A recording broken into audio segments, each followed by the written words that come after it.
Este es un podcast de Imaginar Nuevas Europas, una iniciativa que da cuenta de la colaboración entre diversas comunidades e instituciones para generar otras formas de vida en común en el contexto cultural español, tramando juntas la Europa del futuro. Lo vivo, lo pueblo, lo hondo. Geopsiquias del Albaicín. La Madraza, Centro de Cultura Contemporánea, Granada.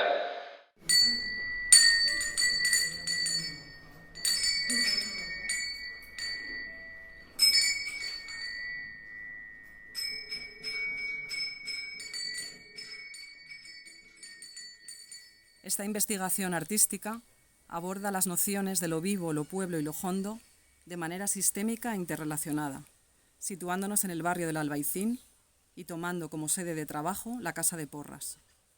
Los hitos de esta investigación son diversos. 1. En la segunda planta de este hermoso y modesto palacio del siglo XVI, convertido en centro de estudio popular, investigación y creación, se encuentra el Camarín. Allí se despliega el archivo que hemos generado desde la primavera del 2022 en torno a estas tres nociones. 3 diagramas sirven de punto de partida para un despliegue de formas, de gestos y sentidos que nos han resultado inspiradores en la búsqueda de tiempos, de formas y materias, de viveza, puebleza y hondura. 2. De los elementos del archivo surgieron posibilidades de juego que activamos en 3 talleres, organizados en complicidad con Federico Guzmán, Lo Vivo, en junio de 2022, Rafa Tormo, Lo Pueblo, octubre de 2022, y Luz Arcas, Lo Hondo, en noviembre de 2022. Talleres vividos junto a un grupo diverso de personas que con mucha generosidad pusieron los cuerpos, las ganas de jugar, la imaginación, la escucha y la predisposición para encontrarse de nuevo con un barrio supuestamente conocido.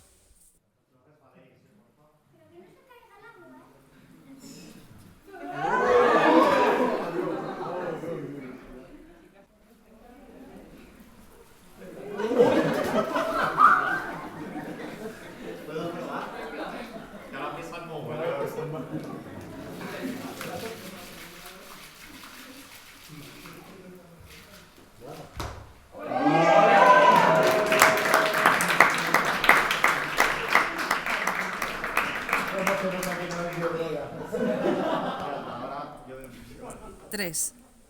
En la esquina oeste del patio hay una figura que llamamos ensamblaje demosófico del Albaicín, conformado a partir de una triangulación y luego un bricolaje muy impuro e indisciplinado de elementos que busca volver sensible y operativas las interrelaciones de la triada lo vivo, lo pueblo y lo hondo. Esta máquina pasional filtra, tamiza, suena, tensa, asciende, conecta, vibra, opera en el clima, canaliza, corta, anida, desciende, ornamenta, se balancea, captura, emite.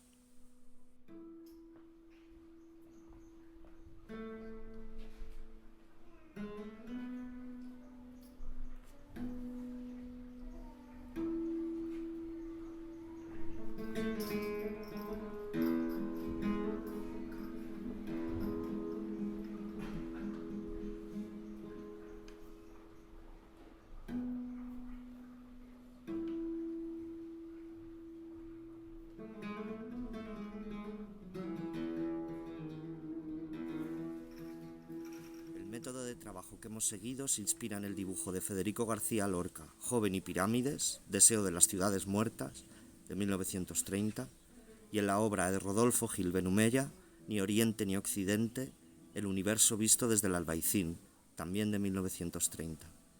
Hemos querido hacer justo eso, observar los universos en torno a lo vivo, lo pueblo y lo hondo, buscando poetizar, viajar, extrañar, como extranjeras que somos, y no explicar, visibilizar, mapear o representar la realidad o los problemas del barrio.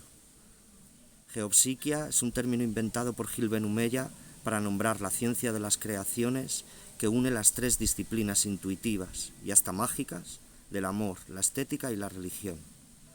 Una ciencia que permite explorar los substratos invariables, pero vibrantes y en tensión, de todos los acontecimientos. De esta ciencia se sirve Gil Benumella para explorar un término filosófico que el Albaicín, pero también toda la península hasta Marruecos, emiten todas sus formas con intensidad: el mediodía, una toma de posición a favor de una singularidad meridional donde se encuentra sentido para la mezcla, para el viaje, pues es aquí, en el Albaicín, donde alcanzan densidad crítica las identidades. 1. La filosofía del arabesco. Toda idea tiene una nota vibrante, un marbete que sirve para reconocerla. Toda interpretación, todo esfuerzo de atención consiste no en apoyarse sobre las palabras percibidas para comprender por deducción, sino en buscar entre ellas un detalle que vibre con otro detalle que llevamos dentro. 2. Una persona sin papeles se quema a lo bonzo. Una persona de 34 años, sin hogar, de origen serbio, que esperaba ser expulsada del país, se quemó a lo bonzo la mañana del 15 de enero del 2015, en el campanario de la iglesia de San José. Los vecinos intentaron dar la voz de alarma, pero murió en el hospital debido a las quemaduras en el 85% de su cuerpo. 6. El último campanero. Toque de alborada, toque de alzar, toque de ánimas, toque de beceras, toque de concejo, toque de corpus, toque de fiesta, toque de emergencia, toque de tormenta, toque de muerte de hombre, toque de muerte de mujer, toque de muerte de niño, toque de Minerva, toque de misa, toque de oración, toque de rogativa, toque del Señor. 15. Muerte y muerte y muerte. Aire para tu boca, agua para tu amor, fuego para tu ceniza, tierra para tu alma. 17. Nacidos de la tierra. En las miniaturas de las cánticas 17 y 89 se observan perfectamente dos posturas maternas para el parto. En la cántica 17, la mujer, apoyada en una columna, está pariendo arrodillada, realizando seguramente el pujo típico de periodo expulsivo, ayudándose además de una soga que pende del techo de su habitación, para aumentar la fuerza de expulsión. 20. Fuerza orgásmica uterina. El acercamiento constante del continente africano a Europa, como si fuera un beso geológico, es el motor de los seísmos en el sur de la península. Pero la gasolina del enjambre de movimientos telúricos sufrido en Granada a partir del 23 de enero y de otros terremotos que se registran en la franja meridional española la aportan las múltiples fallas que se suman a las características del suelo. Todo ello agrava los temblores, aunque geológicamente se consideren de poca intensidad. Estas circunstancias hacen que más de 14 millones de españoles vivan en áreas de riesgo alto o muy alto. La historia de seísmo lo confirma. El registro de terremotos a lo largo de un milenio define un mapa de peligro en torno a los bordes de las placas continentales, la costa este y los Pirineos. 24. Bosque sexual. Así, puesto que la tierra es carne de Dios, haz lo que la tierra. Contempla sus misterios, alumbra tú mismo como alumbra ella. 45. Cambiar las piedras del lugar para construir un lugar. Granada ama lo diminuto, y en general toda Andalucía. El lenguaje del pueblo pone los verbos en diminutivo. Nada tan incitante para la confidencia y el amor. El diminutivo no tiene más misión que la de limitar, ceñir, traer a la habitación y poner en nuestra mano los objetos e ideas de gran perspectiva. Se limita el tiempo, el espacio, el mar, la luna, las distancias y hasta lo prodigioso, la acción. Por eso la estética genuinamente granadina es la estética del diminutivo, la estética de las cosas diminutas. Las creaciones justas de Granada son el camarín y el mirador de bellas y reducidas proporciones, así como el jardín pequeño y la estatua chica.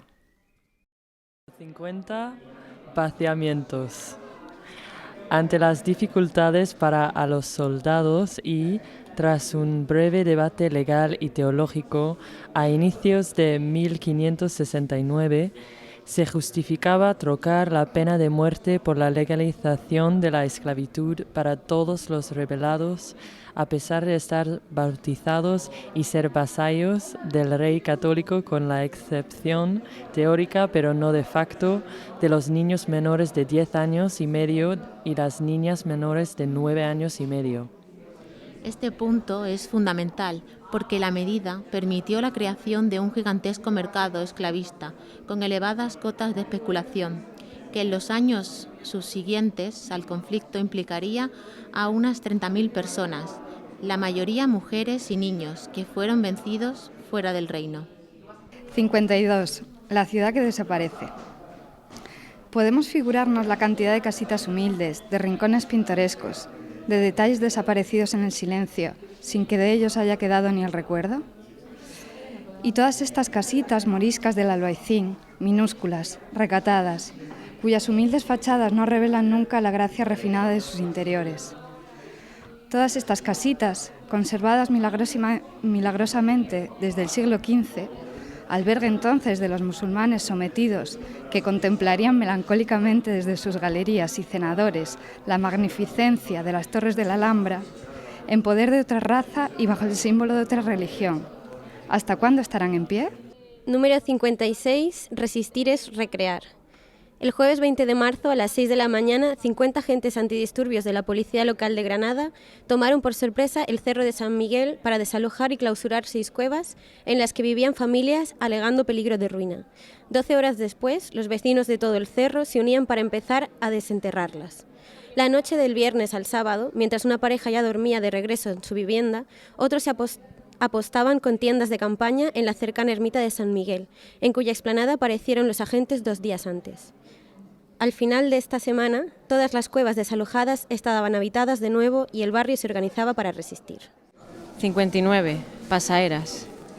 A finales del mes de junio, el barrio de San Pedro, en el Bajo Albaicín, celebra sus fiestas patronales. Una de las diversiones más esperadas de la fiesta era la celebración de las pasaeras o pasaderas del Darro.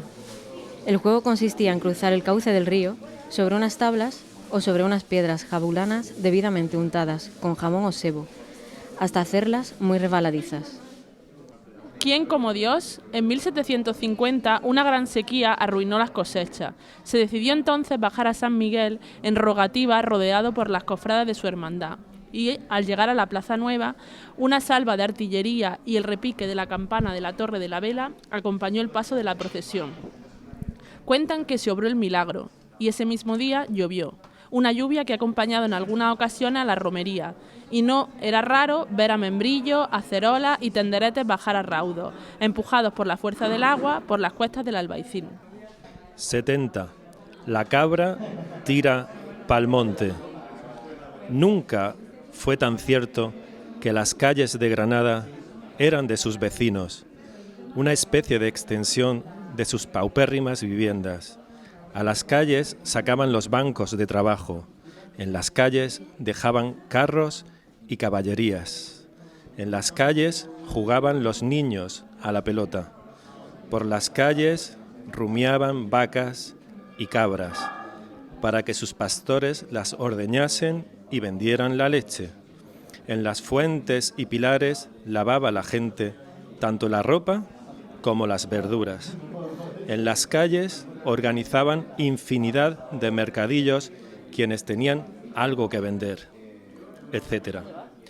Pues todo lo anterior se reguló prohibiéndolo y sancionándolo por parte de los agentes municipales.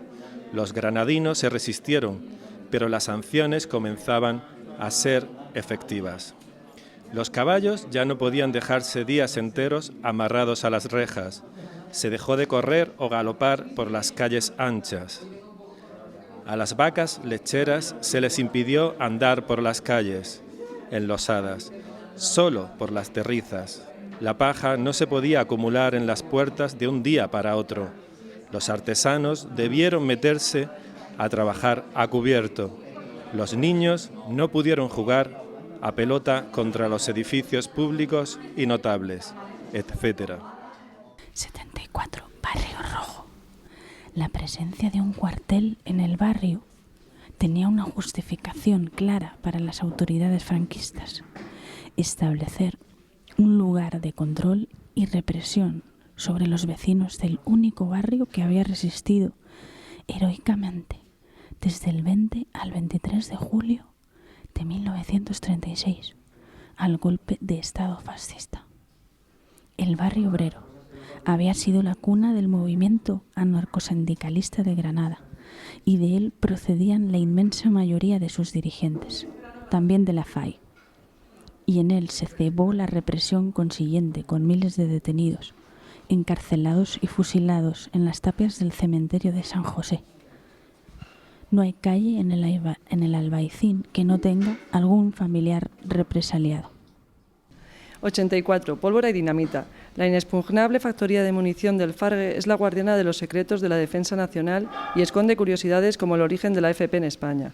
Ya por aquella época, el trabajador defendía sus derechos con determinación. No solo ellos. Las mujeres que echaban horas en la fábrica no encajaban bien los atropellos. Así, podemos encontrar un suelto informativo con más de un siglo de antigüedad en el que se da cuenta de la huelga protagonizada por un grupo de 50 mujeres que vieron rebajados sus sueldos.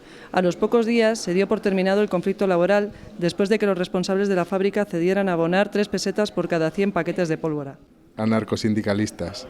¿Y qué ofrecía la Iglesia a la modesta población del Albaicín? ¿A esos jornaleros, artesanos y mujeres condenadas a una estrecha existencia? Pues poco más que resignación y llamamientos al respeto del orden establecido. Los premios llegarían tras la muerte.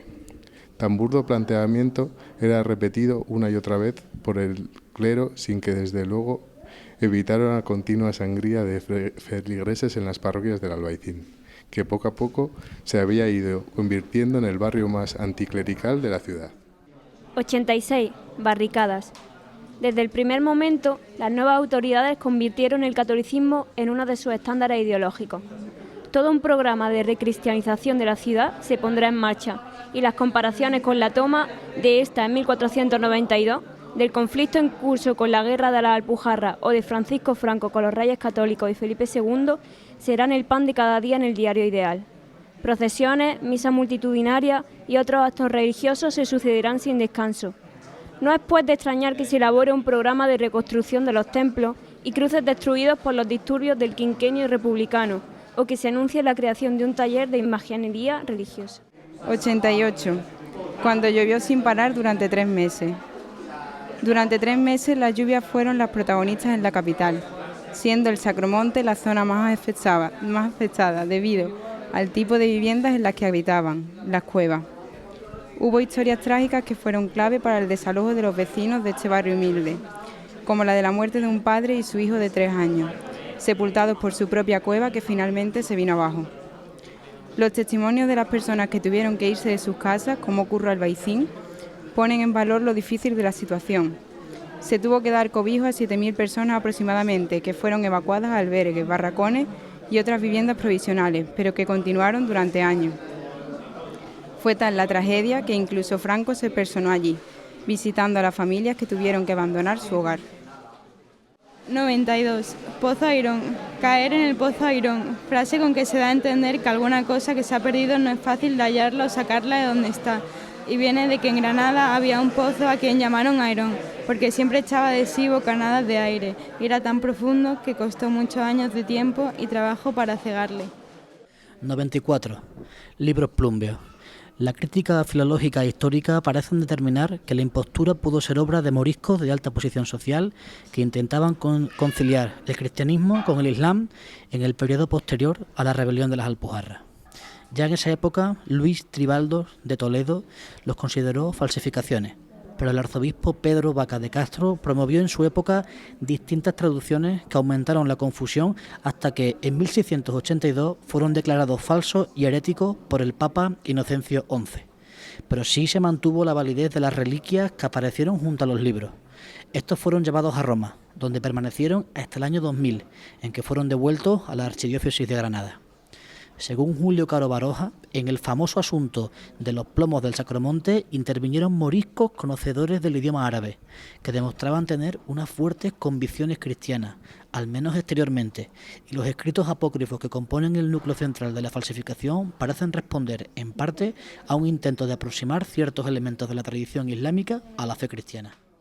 96. Celda mística. Quiero verte en los lugares todos, buscar el agua del abismo, hermana, morir de Dios por la descarga eléctrica, desquiciarme de amor, soñar lo que se ama. Tonto, Dios está en ti, búscalo en tu cubo de basura. Fisión y fusión, la misma cosa, mira a tu alrededor y descubre la apetencia eterna. Ojalá que te ayude a saltar, fuera de nuestro yo, de nuestro día, de nuestro orden. Ojalá que te ayude a respirar y arder sin dejar rastro.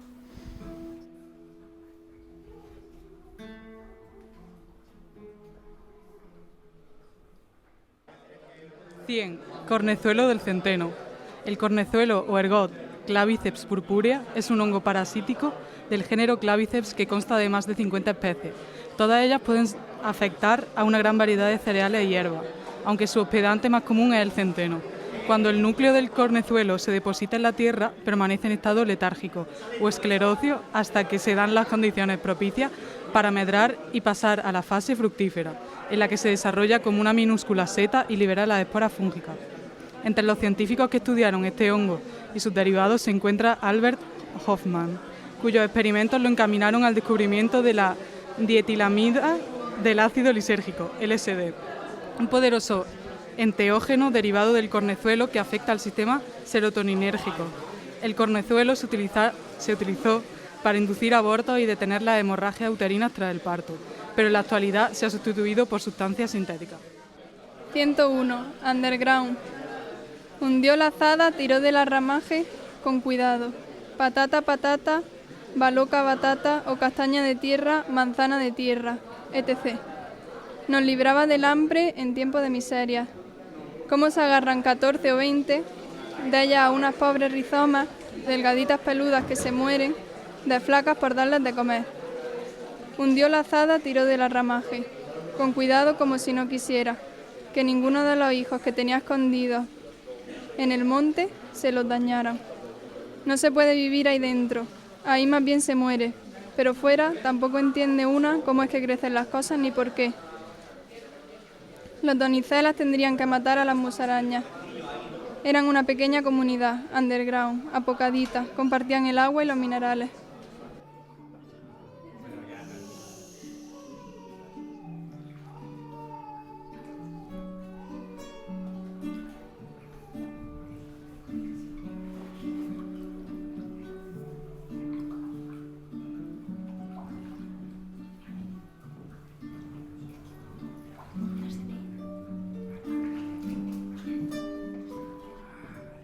Ángela, María, Elena, Fede, Ana, Antonio, Bárbara, Laila, Chandra, Blanca, Luis, Renato, Liu, Ángel Felipe, Rafa, Marce, Carmen, Jorge, Isa, Amaya, Sabrina, Jesús Eloy, Fernando, Vito, Lali, Paula, Susana Velasco y Rafael Sánchez Mateos Paniagua. Operaciones Cuntatio. Para conocer más sobre el archivo, los talleres y las claves del ensamblaje, pueden consultarse los cuadernillos del camarín y el libro de este proyecto.